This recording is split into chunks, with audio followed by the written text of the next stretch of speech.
Welcome back, everyone. I am the one, the only Count Zero ASL, keeper of the keys to Angel's Citadel, and it is Sunday evening, Sunday at 8 p.m., and it is time for Angel's Citadel's Lounge, our fireside chat that we have weekly where we take your questions and talk about random tabletop role playing stuff. So, welcome, Fjook. Good to see you. Glad you're here. And Joanne. Hi, everybody. It's Joanne Wallace, the Angel of Angel Citadel, and we are coming at you tonight with much excitement, much discussion, and maybe a bit of storytelling.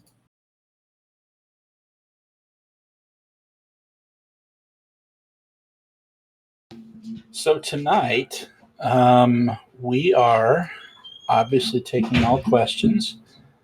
So, feel free to drop those in chat. We'll be happy to take a look at them. Other than that, we wanted to sit down and have a little bit of chat about something that we've been discussing, Joanne and I anyway. A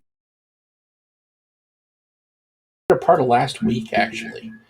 And that subject is mature themes in gaming.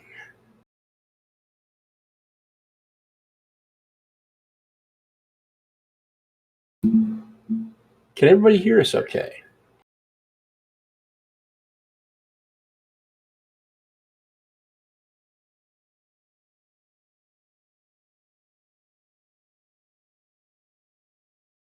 Yes, no, maybe?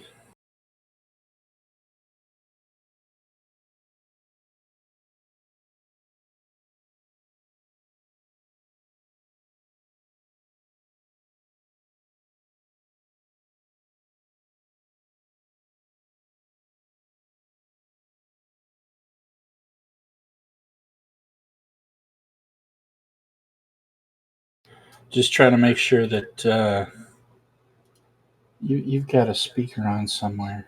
It's coming from that side of the room. No.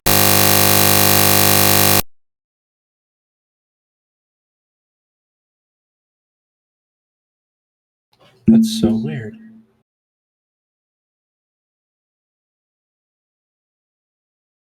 Anyway, so we wanted to talk about mature themes in gaming. And it's something that has come up quite a bit, actually, in some of the circles that we've been in and uh, Twitter and things like that. Um, and it often seems to be a subject of controversy. And I guess um, to us anyway, it's not something that really ought to be that controversial. But for whatever reason it is. So we figured we'd go over and kind of discuss our thoughts about the subject and some of the things that we've done and we've learned and things that uh, we we think about when it comes to stuff like that, and go from there. I'm trying to figure out what the problem is. So, as Joanne's working on some technical issues, I first really ran across this concept when Monty Cook Games released their consent in gaming checklist. Thanks, Fjook. I appreciate that. And realistically, the concept is they put together a sheet that hit some oh major touch points that people often became uncomfortable with. Things like, and I mean the big ones like rape in games or body horror or psychological trauma or torture or things like that, right? And they put together a list and said, okay, before you start your game, think about what it is that you're going to play, and all of you get on the same page and make sure that everybody's okay with what's going to happen in game, and everybody knows about it ahead of time, and then you don't have to worry about it later because you've already had that conversation. And that really seems just intuitive to me. I mean,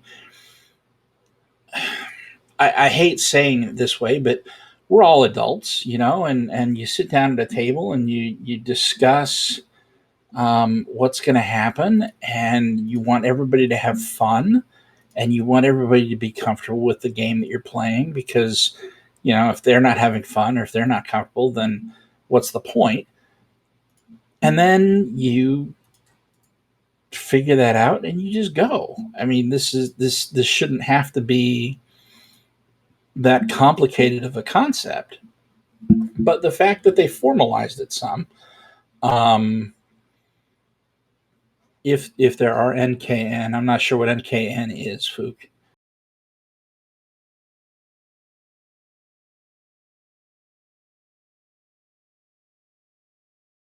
If there are questions, then you have this list that you could go back to and say, all right, here's kind of a baseline, right?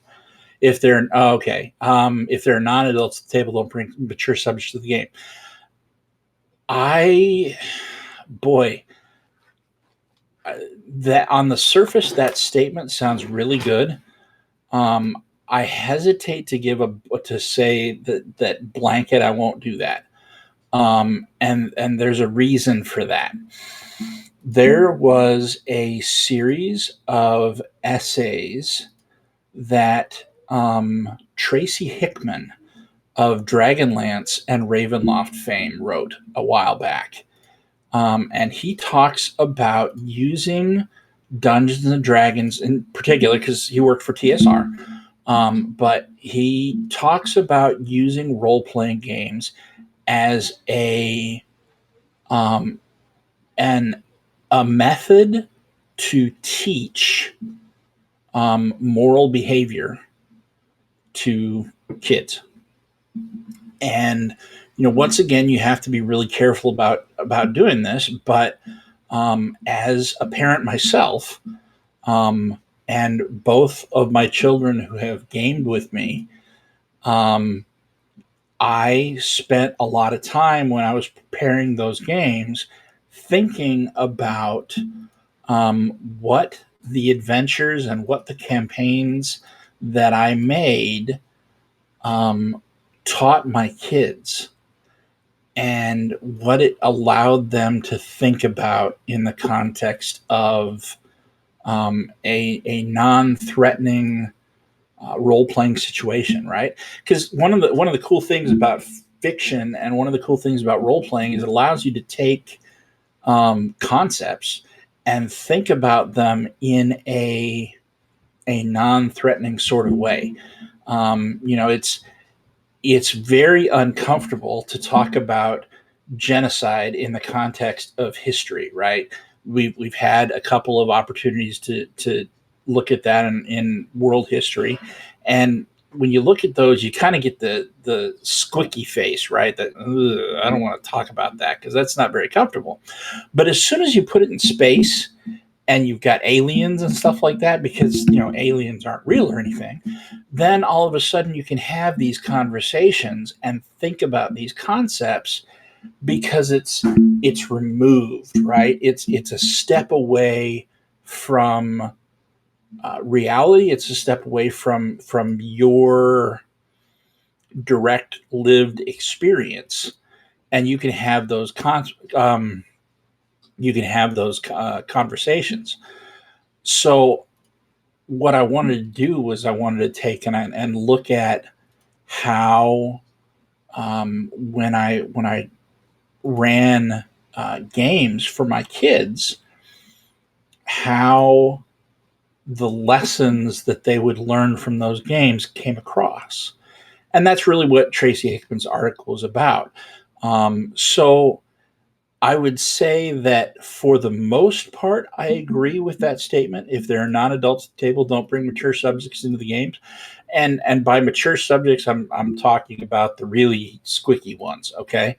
But it's also okay conscientiously to look at that and say, I think I want to teach some moral behavior to my kids or the kids at this table, and that, some of this stuff isn't okay. And so we can talk about this in a fictional test or a fictional setting and kind of explore this space a little bit in something of a controlled environment.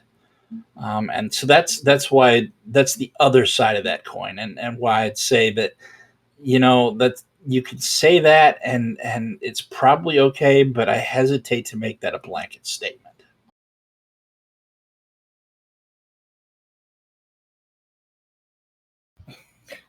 Um, Also, it's also going to depend on the kids and the age of the kids. Because if you start with little kids and start with something like Monty Cook's Game for Kids. No, thank you, Evil. No, thank you, Evil. Sorry, my brain farted. Um, and start teaching these. It's not just about uh, mature themes, it's also about teaching consequences for actions. Mhm. For example, one of the big things that's been complained about, and this is semi mature, is the concept of the murder hobo. And I say it's semi mature because in Dungeons and Dragons, the big experience is killing stuff. So you have children going out and they're playing a game and they want to treat it like a video game, and then you've got to think about what is the consequence of them completely wiping out a group of kobolds from a cave. Well, something else is going to take over that cave. And so you continue. All right. One of the big jokes is the whole the tavern sequence that was bandied around. It was all over YouTube for a long time. The Cheetos. Where is my Cheetos? I want the Cheetos. Can I have a Mountain Dew? If I'm in the tavern, I want to get laid. Am I getting drunk yet? These are all mature themes that are joked about, but they are an actual concern, you know. For example, in Dungeons and Dragons, you can go to a tavern and have fun, but at the same time, you want to make sure that the children know that this is a game and you can't just go to a bar in real life and just get drunk and not expect bad things to happen. Absolutely. That it extends even further, right? So especially if you're running like a city game or something like that, most cities have city guards or police of some sort. And if your characters, and we're talking about um, yep, that's exactly the video we're talking about, Fook. Um, that's where it came from. It was at the end of a game called Summoner. Um, but anyway, we're talking about the murder hobo characters. Will often go into town and do things or whatever that you would never do in real life, but they would expect that there would be no consequences. And having the city guards show up and throw them in stocks or throw them in the town jail or something like that. Or even, if it's bad enough, they decide they're going to go into town and someone insults their hair or something like that, and they having them executed. I mean, there's all kinds of different um, ways to look at uh, crime and punishment and social morality and things like that, where it's not just a free for all to what you're doing, and that doesn't get talked about much in role playing games either. And it makes me wonder why. Well, and then there's also something else. So one of the things that Josh initially started talking about was the consent form. Um, that's a big thing. I mean, we need to be teaching our kids consent. No means no. Yes means yes. There's no ambiguity. If you're told no, then you don't do it. If somebody says that something makes them uncomfortable, you don't do it. Um, and in my opinion, having something like the consent form helps encourage that. And I'm going to take it a step further, right? So, one of the things that I've been seeing a lot of is people talking about how it's not necessary, right? On Twitter, what was it, last week, a week ago? Shauna posted a review about somebody who had this meltdown about this consent form and how it's evil and it's bad and all this stuff. And I'm going to be honest, I don't see where they're coming from, because laying out a consent form is no different from the people that are constantly telling me, watch what I wear to a club, otherwise I'm inviting to be attacked. Watch, uh, keep my eyes out when I'm walking to my car. Wear my keys like Wolverine's claws. That way, if somebody grabs me, I can cut them with them. We're constantly told, especially as females, how to be careful when we go out. But then when it comes to being careful when we're playing the game, we don't need it. It's unnecessary. Yeah, no, it's very much necessary. It's very much needed, because for every 10 people that are good and great and awesome to play with, there's going to be that one asshole that's going to ruin it for people. Very much so. And look, I guess the other side of this coin is saying, okay, let's realize that what we're talking about is a piece of paper, okay, and that it is not a guarantee that mistakes will ever be made, and it's not a guarantee that people aren't going to be human. What the point behind the paper is to start a conversation between players and their GM. And it's to say, all right, sit down and pretend you're adults, for crying out loud, and have a meaningful discussion about what everybody's comfortable with. And there's nothing wrong with that. I mean, it's not socially irresponsible. It's not babyish to be able to say, "Oh, hey, I'm having trouble being comfortable with the topic." Um, I've run into GMs that say, "Well, you should know your group well enough to do that." If you look at the way gaming has changed in the last 10 years with the shift to online gaming, particularly within the last year with the whole COVID thing, most groups that are playing now weren't necessarily playing 10 years ago and haven't been playing forever together, and people don't know each other. If you do, that's great. I'm happy for you. I wish I had a group that had been around that long. But if you don't, what's wrong with asking? What's wrong with talking about it and setting expectations? Nothing. There's nothing wrong with it. And understanding what your players are comfortable with and what you're comfortable with is not a bad thing.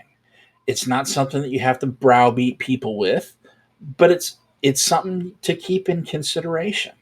And so, as we talk about some of the stuff that we're going to talk about this evening, keep that in mind. This isn't to say you should play a specific way or you should do these things in your game. It's sit down with your players and have a conversation. Sit down with your GM and have a conversation. Be adults. And I also want to point out, those people that talk about how they've been with the same group forever and they know everything about the player and what they're comfortable with. It doesn't mean people haven't changed. Let's be honest. I'm 42 and I can sit here and state that I am not the same person I was 5 years ago, 10 years ago, 15 years ago. I've changed. I've matured. Things that I used to not care about when I was a teenager, I do care about now. Like, for example, I had kids. So the concept of child killing is now uncomfortable for me because all I can think about is how much damage I'd do to somebody that fuck with my kid. I mean, seriously. People change, they grow, they mature, and coming back to talk about this stuff is not a bad thing. And it doesn't even really take that long. It's a check in with 5 or 10 minutes. Here's a list of some stuff that might come up in this game. Is this okay? Are y'all feeling this, or do we need to change the tone of this game a little bit? That's it. It's not. It doesn't have to be a big deal. One of the other big topics that I wanted to touch on as we're talking about this is the kind of group that you introduce this stuff with. So, what we're not talking about typically, I won't say ever, but not typically, is we're not talking about like um, convention one shots. Okay. That's not the type of group we're talking about. We're not talking about pickup groups on a Discord channel where we're going to run one game or two games necessarily and be done. What we're talking about are the longer term. I'm going to try and make a serious go of this kind of a game with you, and we need to discuss how that's going to work. I'll give you an example. There's a game that Joanne and I backed as a Kickstarter. Um, yeah, we're not talking about hired GMs one shots either.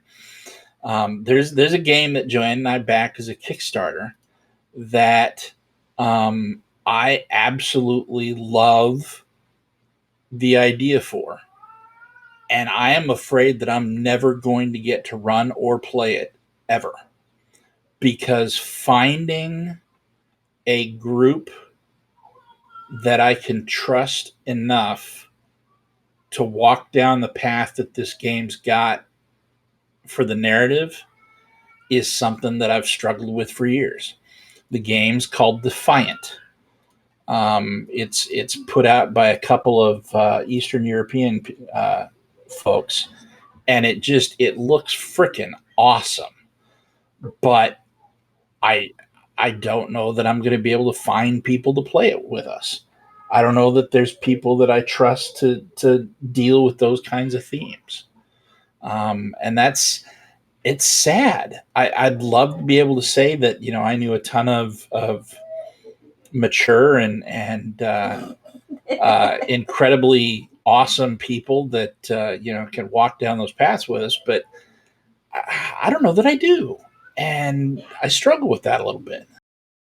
Well, that and the ones that we do know that are mature and can potentially handle it are not always available.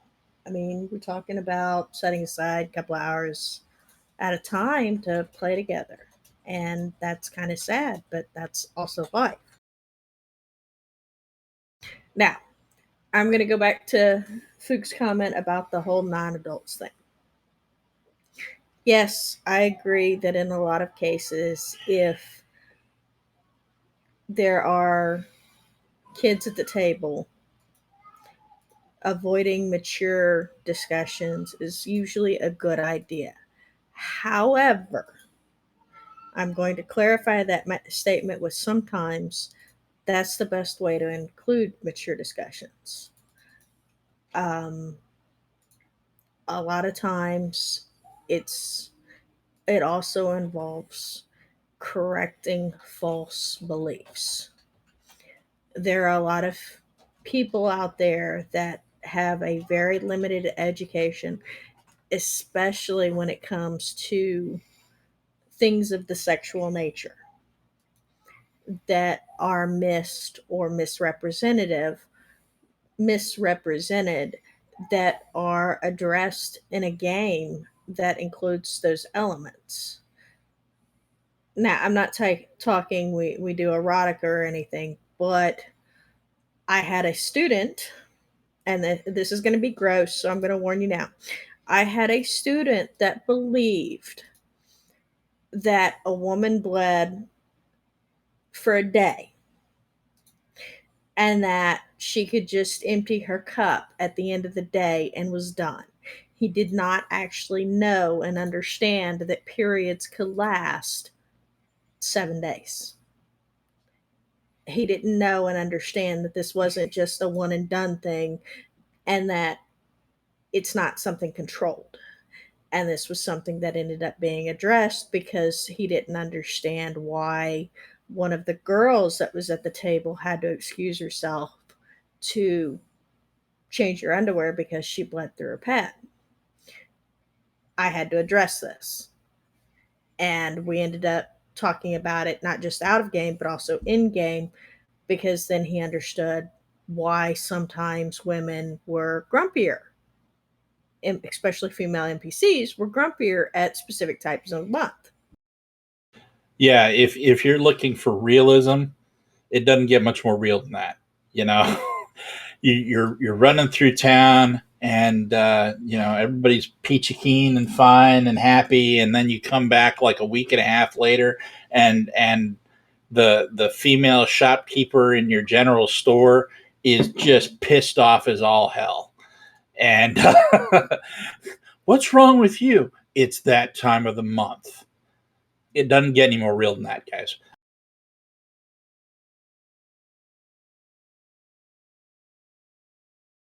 And then there are also yes, I try to have realistic NPCs, and I try to tailor, especially for teenagers, I try to tailor my games more towards the teenagers because they get a lot of false information, especially when they get the braggers. You know the ones I'm talking about. The people that want to claim that they've either had more sex than they have, or that they can do this amazing thing. And yeah, and a lot of the students that I've dealt with talk to me because I wasn't their mom. I was a mom, I wasn't their mom. And I had always made it clear that whatever table we were sitting at was a judgment free zone. And it's funny. Yes, we actually have GM for teenagers, both of us. Yes. What's really funny is the concept that you're bringing up, the fact that Joanne does realistic NPCs. Well, we both do. It's interesting because as you look at role playing as a hobby, you tend to see people fall into two camps, right? One of them tends to focus more on escapism, and so they tend to the fantastical. Um, Dungeons and Dragons characters that are absolutely nothing like them and can do superhuman things, and they tend to go gonzo on um, their characters and the stories that they do, and there's nothing wrong with that. All right, that's not what I'm saying. It's more understanding the type of table that you're at, right? So you've got that group, And then you've got the group that we tend to fall in. And um, Joanne and I both tend to focus more on the heavy narrative characters, and telling a good, coherent, cohesive story with real human emotion. And so when we create our NPCs, we model them after real people. When we create our overarching campaign plots, we model them after real human behavior, typically criminal, right? Because we're the bad guys, but um, it's very much a a realist approach to role playing. And while we still want the players to be the heroes, and while we still want them to overcome, the bad guy or the bad girl or whatever, right? Um, it's very much, it hits closer to home, I guess is a good way to say it. And so, you have to think about that too. In the former, um, the kinds of subjects that we're talking about tonight don't come up anywhere near as often. And in the latter, they come up actually quite often, because what you're talking about, what you're going for, is hitting people where they live. It's talking about their lives and things that could potentially happen, um, and relationships that people could conceivably have, and that's ups and downs, and that makes it, it makes it feel more real. And you start tying yourself to your character's feelings, and you get all kinds of crazy stuff going on. But that's where these consent things will often pop up, is more in that kind of game than in the the gonzo kind of escapist game. Both can be fun though. Absolutely. But yes, Fook, I DM'd for teenagers a lot. Of course, my favorite time of DMing was when they had the health class and they had to do the baby game. For anyone that isn't used, I don't know if you ever had to do it, Fook, because I don't know exactly where you're from, but in America, in a lot of health classes, you are sent home with a baby. It's not a real baby, obviously. Usually it's a bag of flour, or, well, in my case, it was a bag of flour, but in the now modern age, you'd get the crybaby babies, the infants that are realistic. Yeah. So to try and prevent, Texas was real big on this, to try and prevent teen pregnancy by sending kids home with babies, like baby doll babies, and they'd have to take care of them for 2 weeks. And yeah, my favorite time was trying to DM during that, and these kids would be trying to play the game, and then periodic, all you'd hear was this crying baby. And we'd have to pause the game so they'd go pick up the baby, and they'd have to cuddle the baby. And a couple of them got really frustrated, and it's like, well, this is, what having a kid would be. You wouldn't be able to do this. You'd be at home with your kid. The only reason y'all are able to do it now is because all of you have kids. But if you think that your single friends are going to want you to bring your kid to play D&D with you, well, it's not going to work that way. They have to be pretty good friends, and I did have one like that. So when I lived in Minnesota, I had a friend of mine. His name is Seth. That would play in a D&D campaign that I ran, and my oldest child was about a year and a half old or so. And in order to get it to where I could run a game long enough that we could do something, and it was Dungeons and Dragons at the time, I had to put on in the background kids' cartoons. And so, if you know any of the kids cartoons from that era, Blues Clues and Dora, try a serious D&D game and stuff with one of those going on in the background. We just got a letter. We just got a letter. We just got a letter. Wonder who it's from. And you're sitting here trying to run a combat where you're fighting this massive ogre or whatever, and that's going on in the background. It's like, come on, man, really?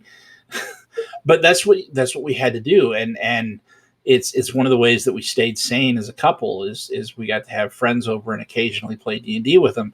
But it was hard. GMing with little kids is a pain in the neck, but sometimes you do what you have to do. Yes, yes, you are, and that's okay. We love you anyways, Fook. Yeah, I experienced that a lot.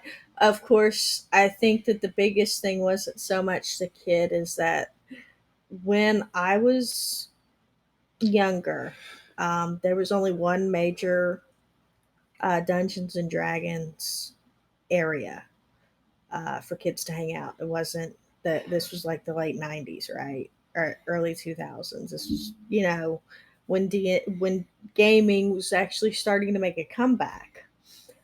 I would take the kids and we would do like a field trip. This was a school sponsored field trip. We would go to the D&D clubs and the D&D store, and I would show them how if they wanted to be able to play D&D, they couldn't afford to have a kid because it was either buy a couple boxes of diapers or you could spend $60 on a core book.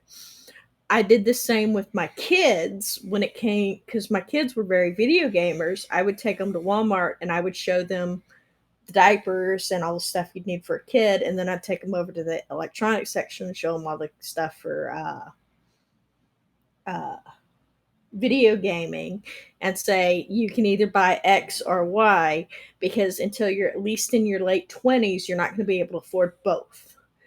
And they're like, yeah, we're not having kids. Yeah, that's a fun conversation to have. Hey, it worked. But yes, in back to what I was originally saying is yes, you can have mature conversations with the kids. I would recommend that unless they're your kids, make sure that the parents are involved. A lot of the times I would have when I was running the D&D club, I would have parents there and they would understand that the topics might range to other areas that they might not be comfortable with and they needed to be aware of it.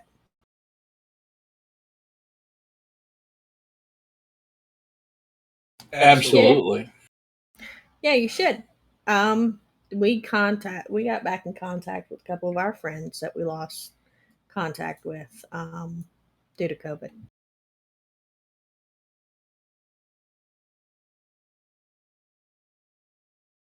So yeah, mature topics. Just check in with your players. Check in with what everybody wants to do, and it's not like there's a dearth of topics that um, you can't incorporate. You can make really interesting games even if one of your players or more of your players don't want to deal with a particular topic, right? There's so much out there to base your game on that with just a little bit of creativity, you don't have to worry about whether or not you're going to be able to find something to game about. There's always something there. You just have to look. And be respectful. One of the things that caused us to discontinue, what caused me to discontinue playing with somebody, is because I had made a request and they ignored that request. If I hate saying this, but there's gazillions of groups out there, and if you're not going to be respectful of what somebody wishes, they're not going to want to play with you. Very much so. I've had that happen to me as well, and it really soured me on that experience. Um, that said, it comes back to trust, right? So there is a massive difference in the level of trust that I had with Joanne and the group that we played Shadowrun with, 8 9 years ago, than some of the groups that I've played with recently.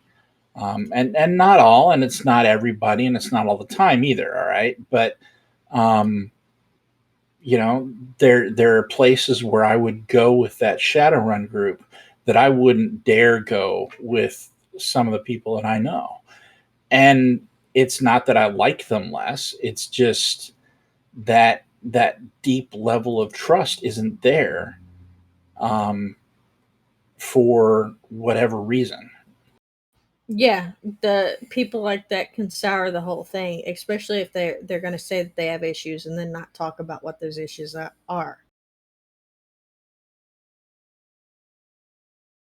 Because I've had people in my groups do that where they just said abruptly blow up and leave the game and don't mention what caused them to blow up because I don't know why. Of course, I've also had people blow up and leave the game because they didn't like the fact that I'm not willing to, you know, talk dirty to them. I have not ever left a game because of that. You're my husband. I talk dirty to you all the time. Well, But yes, I've had gentlemen, and I use that term loosely, leave the game and refuse to play with me because mature. I made it quite clear that certain mature themes will be fade to black, and sex is a big one. I'm not going to sit there. I'm not your sex operator. You don't get to call 1-800 whatever and get me to talk dirty. That's not my job. yeah, that's a huge no. Actually, no. I have had ladies leave because they wanted to roleplay erotica, and I wouldn't allow that at my table. Um, they didn't want to do it with me; they wanted to do it with another player, and it's like, yeah, if you're going to do that, you're not going to do it at my table. You guys can go off and do that yourselves. Because to me, that's just I'm not running a BDSM club, you know. Well, and there's nothing saying, right, that they can't do side scenes or something like that off off table, between themselves in a private conversation, and then come back and the results of that or whatever, um, show up in the game. That's not necessarily a bad thing, and it's not a bad way to handle it. But if you're gonna promote doing that at the table in front of the other players, um, and the GM, and everybody's not okay with that, that's a no no.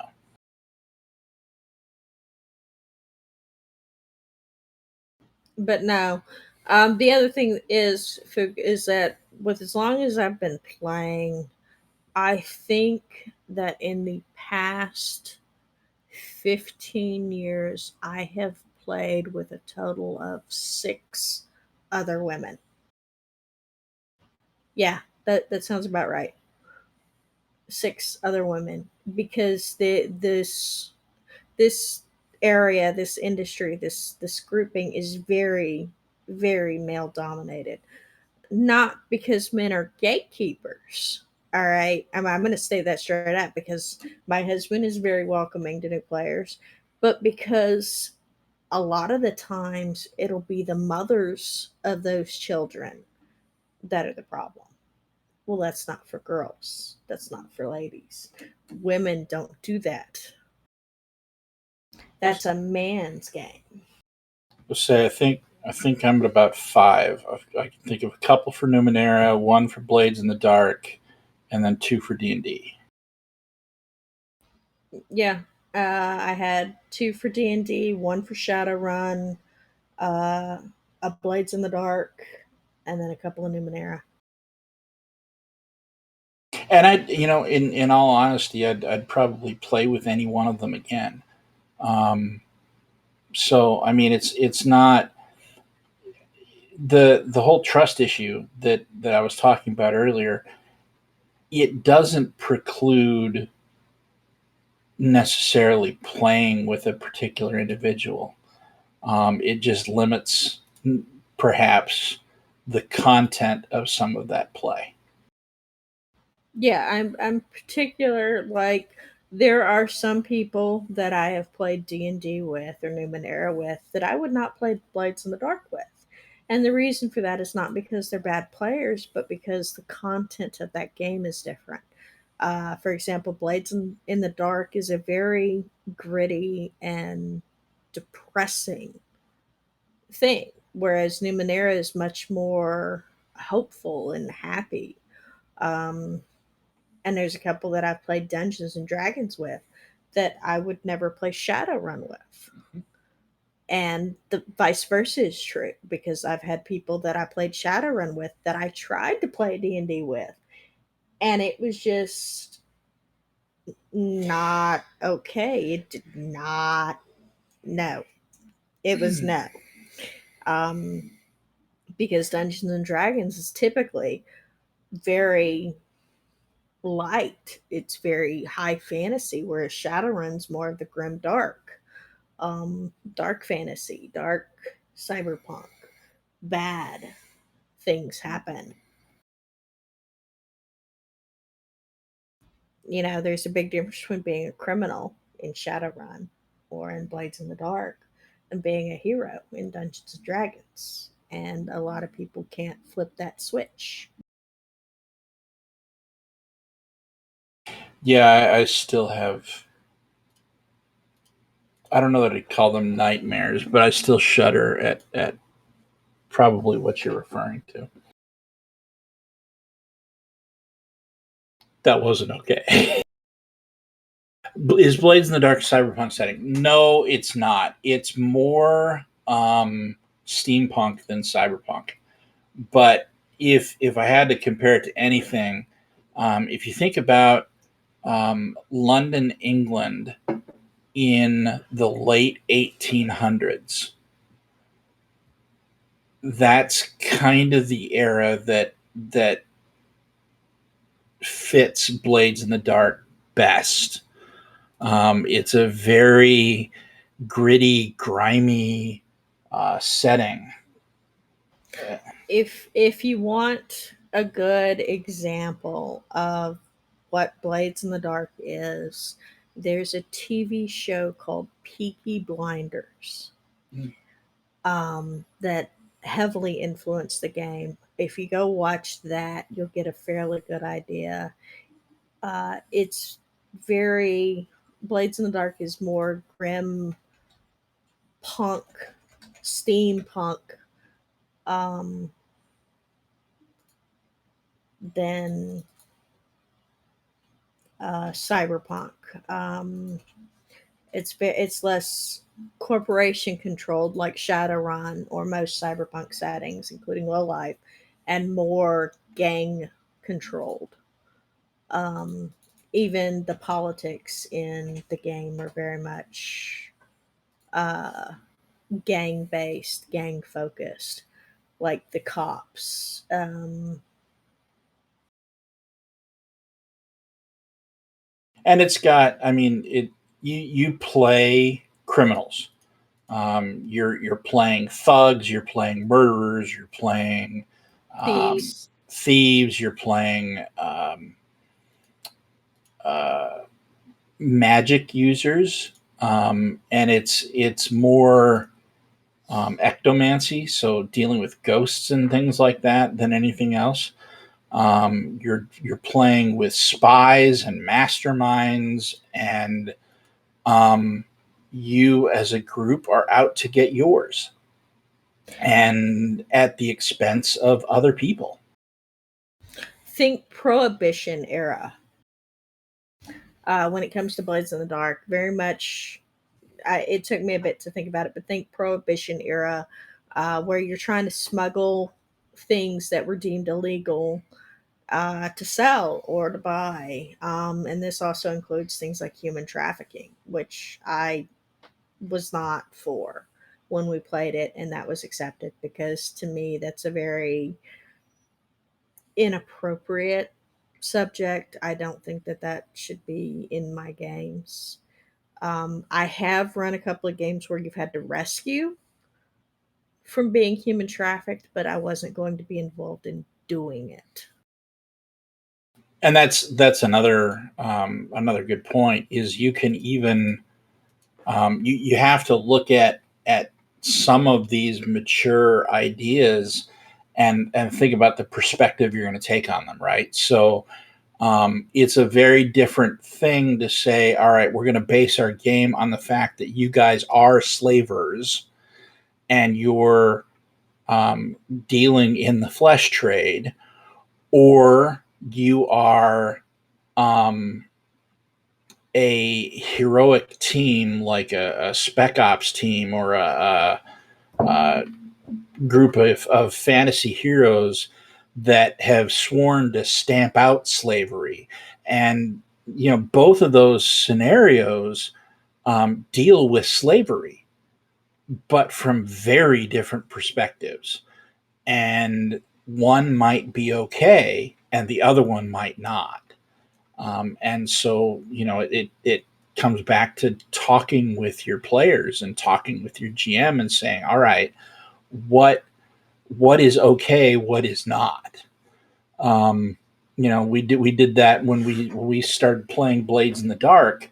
The couple that we played with, great people, did a very open. Hey, this is kind of this setting. These are the kinds of things that will probably come up. Are you okay with all of these, or is there anything that you don't want to see, or that you want to be in the background and not something that we focus on? And we had those discussions, and the game did a very good job of not crossing those lines, um, and it left the fun without any of the ick factor. So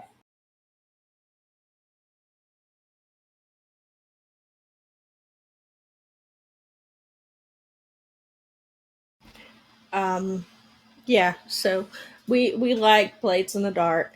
If you can't tell, it's starting to become one of my favorites, especially as a replacement for Shadowrun, because Shadowrun was my baby for so long, and I love it so much. But I'm so mad at Catalyst, so I'm having to let go of that love and focus on other games because yeah, you know. yeah, and the other great thing about Blades in the Dark and the work that John Harper did is he released the core rules of that game as a system reference document under Creative Comment or a Creative Commons. And so you can take and do derivative works based on those rules, and it's called Forged in the Dark, and create your own setting.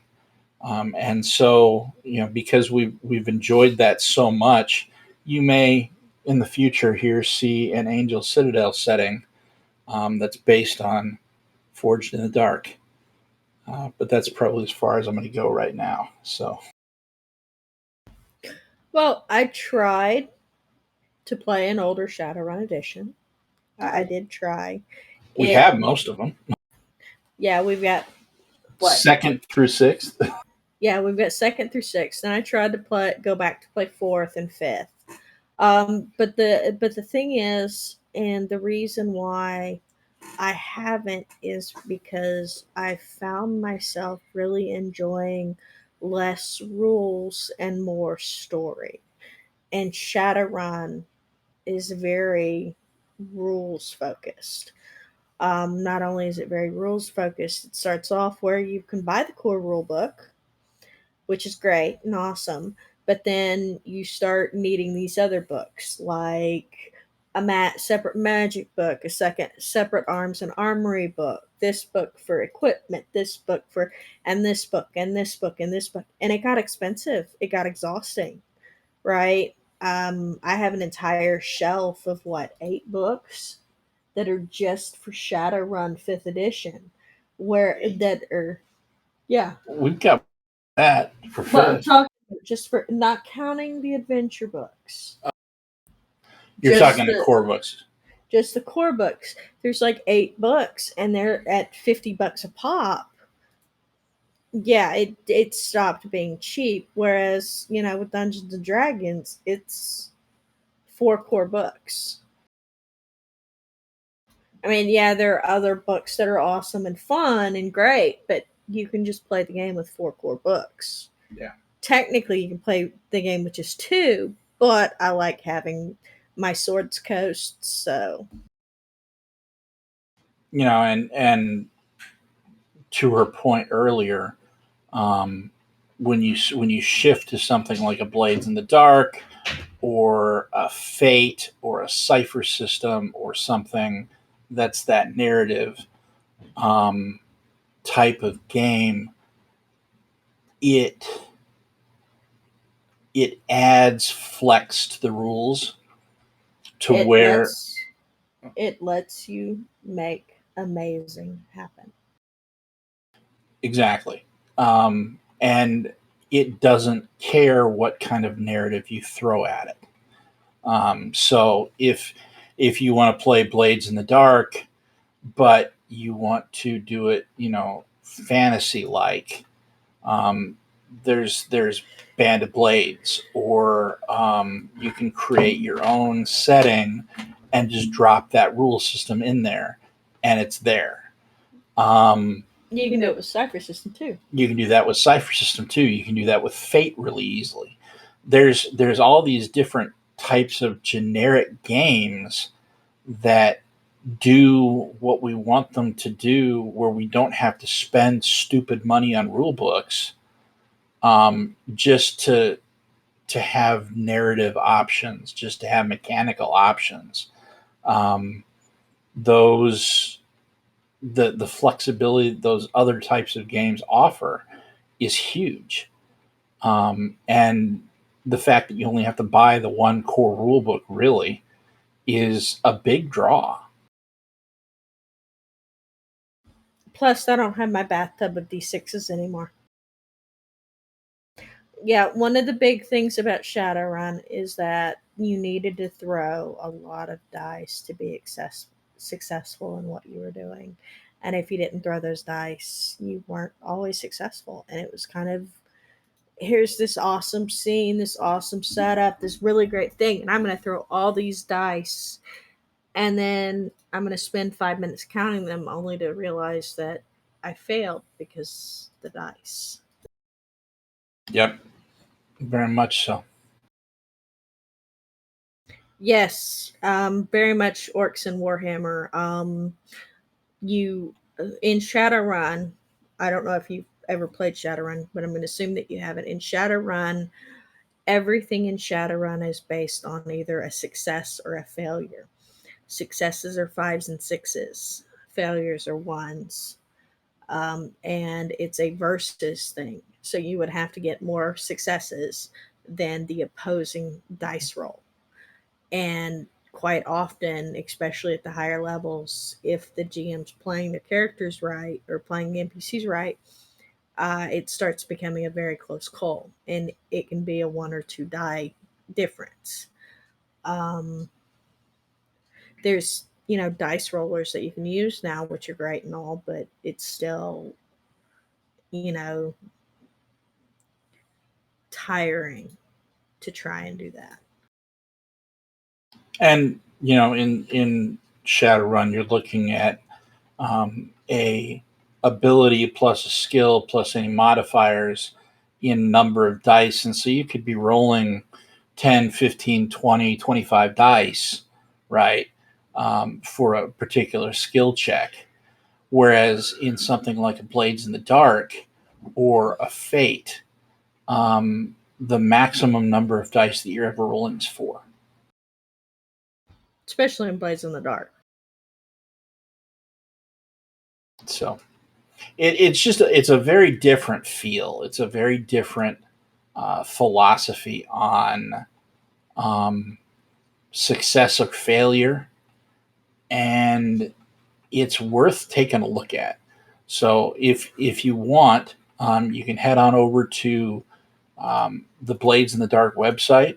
You can actually head on over to Fate as well, and both of those have all of the rules necessary to play them for free on their website. Yep. They're an SRD, and take a look, and if nothing else, understand some of the concepts, some of the design concepts, because they put a lot of thought into this, and it's really really neat. Not to mention, we also reviewed both. We did. The other reason why I'm not just playing an older Shadowrun edition, Fjook, is because I am very upset with Catalyst games. Um, and for a lot of people that are just coming into the game, they would have to buy it. And I don't want people giving Catalyst money. I'm going to be quite brutally honest. I don't think that Catalyst deserves the money. And the biggest reason why isn't because the way they treat their people, because they're just like every other major corporation. Some people get treated gold, other people get treated like shit. But it comes down to the fact that when I purchase a book, when I drop $60 on a book and I get the book, it damn well better not be falling apart within a week of me getting it when I've barely used it and I've barely touched it. Yeah, we And had two core rule books of fifth edition do that. and the sixth core rule book that we got not only came out and was falling apart shortly after we got it, and this was not a shipping error, right? This was, I got it, it was in good condition, it went on the shelf, I took it down and I started reading it, and the spine separated. But at the same time that they released this core rule book at the Gen Con. expo, Gen Con, they also released 13 pages of errata. So I spent $60. No, actually, they didn't. They did not fall the and Wizards of the Coast. I will state this, even though they're obnoxious as fuck, and I don't like them very much either. Wizards of the Coast. Also, the early 5e books that did do that, were promptly replaced by Wizards of the Coast. Catalyst Games is claiming that it was all a shipping error. Never mind the fact that I took pictures when it arrived and then I took pictures when it fell apart 3 weeks later. They said that it wasn't their fault, that it wasn't their doing, and it was all due to glue binding of the book. Wizards of the Coast replaced the books that broke. I know. I have one. Yep. I sent them an email. I sent them a picture of the book that I received. I sent them a picture of the UPC code and the copy of the receipt, and they promptly sent me a brand new book. Yep. Say, I mean, and the editing is a lot better too. I mean, you get a D&D book out, and the amount of errata compared to the one that we just got for Shadowrun, there's no comparison. Say what you want about D&D, say what you want about Wizards of the Coast or Hasbro. There's plenty to say, okay? But let's be honest. They can and do put out consistently well produced products for role playing games. And when they don't, they fix it. They Yeah. don't try to pass the buck, which is what uh, they did. Shadowrun did. That's why I'm mad at them, is because they tried to pass the buck. It wasn't their fault. So, and it comes back to, yeah, we've said that we're not going to review D&D on this channel, and we're not. And yeah, we're not going to necessarily promote D&D on this channel because we're not. But we also try to give credit where credit is due. And if we have to talk about production quality and things like that as a comparison, they're not the worst in the world, and they do things right. So take that for what it's worth. We can also point out that MCG does a lot of the same stuff that Wizards of the Coast does when it comes to customer service. For example, Josh ordered, which one was it? Into the Deep. So Josh ordered Into the Deep, and it didn't, and it was showed to be shipped, and it was showed to be shipped, and it was showed to be shipped, and it didn't show up, and it didn't show up, and then after about a month and a half, he emailed and said, "Hey, I ordered this book and never showed up. Can what do I need to do to get a replacement copy? Do I need to just order one? Because it was like, whatever. If I have to buy another one, that's fine." And they sent him one for free. Like next day air. Next day air, it showed up. It showed up. And then the exact same day it showed up, the missing book showed up. So I go back to MCG and I'm like, okay, I've got these 2 books. What would you like me to do with the second book? Oh, just keep it. So I promptly gave it away because I really don't need 2 copies of the same source book. But the fact that they were willing to replace the book, they were willing to replace the book at their cost, they were willing to ship it overnight to satisfy their customer, and then not require the other book back was really awesome. Yes, it was very awesome, and that's why we're very much MCG fan people. We love you, Tammy. You're not watching this right now, but we love you anyway. Well, you don't know. She could watch it on YouTube. She might.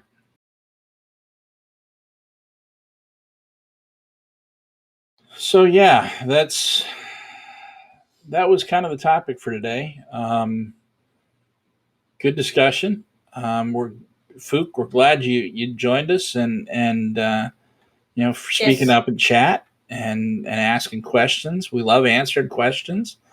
For the rest of you that joined us, we appreciate you being here. Feel free to drop questions in chat in the future. You want to talk about your games, you want to talk about your campaigns, questions, concerns, things that you don't understand about your player dynamics or something like that, or want to bounce ideas off of us, we love to talk to you. That's what we're here for. That's what we're doing all this for, is for you, for the players of these games, because we want you to get more enjoyment out of your games. So if you like what we do, like and subscribe. That it helps us out. Do it here. Do it at YouTube. That way, when we put stuff up, you can go check it out. We have a link that goes to our link tree, where you can chase us around the internet. We're everywhere. We're Facebook. We're MeWe. We're Twitter, and we have a website that we do reviews on every Friday. And this video will be up. Yeah, this video will be up on the website here, probably tomorrow sometime, when I get around to posting it. And we love doing what we do. We love doing what we can to help you with your games. If you want to support us, you can go. There's a link to our Patreon. Feel free to join it. There's some special bonuses that you get as one of our patrons. We're starting to put stuff there. So yes, happy Canadian Thanksgiving tomorrow to you too. Enjoy that. We've got a ways until ours, I guess, but and you're amazing too, Fjook. Yes, you are. We appreciate you, and thank you for your subscription link, Haas. We appreciate that, and we hope you enjoyed what you saw today. And if you did, feel free to come back. This is every Sunday, 8 p.m. Eastern time. We're going to take questions. We're going to talk RPGs. We're going to kick back in the lounge, have a drink, and enjoy each other's company. So feel free to come join us for this and our other shows. You can find out about those on our channel here under About. We have a couple other things that we do too. So, with that said, I think we're about out of stuff to talk about for the evening, aren't we? Yep, I think so. All righty. Yes, happy Canadian Thanksgiving. I will probably eat, I don't know, whatever Josh cooks for dinner tomorrow night. I'll figure something out. I usually do. I haven't starved her yet. Let's put it that way. Yeah, I started my job, so I have job. I go to work. Josh gets to take care of the house. He gets to be the house husband. And I'm still looking for a job. So, if you happen to know any plastic engineering manager jobs that people need, send them my way. We'll see you guys next week. We've got Halo on Saturday, Invisible Sun on Sunday, and this on Sunday night.